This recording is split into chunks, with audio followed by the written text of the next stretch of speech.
Nashik road परिसरातील Wadner road Mathura चौकामध्ये माजी नगरसेवक ॲडव्होकेट सुनील कारभारी बोराडे यांच्यासह कार चालकाला गाडीला कट मारल्याची कुरापत काढून 3 ते 4 जणांनी मारहाण केल्याची घटना दिनांक 2 जुलै रोजी रात्री 9 वाजेच्या सुमारास घडली आहे। हा सर्व प्रकार सीसीटीव्ही कॅमेऱ्यामध्ये कैद झाला असून सोशल मीडियावर व्हायरल झालाय। ॲडव्होकेट सुनील बोराडे हे आपल्या चारचाकीने वडनेर रोडवरील एका विवाहाचा कार्यक्रम आटोपून परतत असताना वडनेर रोडवरील मथुरा चौकामध्ये 3 ते 4 युवकांनी मोटारसायकलला कट का मारला अशी कुरापत काढत चालकाला खाली बोलावून मारहाण केली।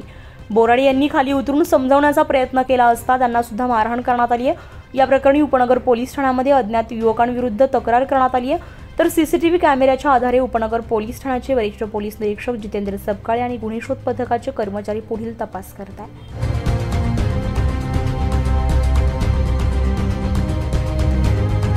उत्तर महाराष्ट्र लाईव्हसाठी अश्विनी पुरी, नाशिक रोड।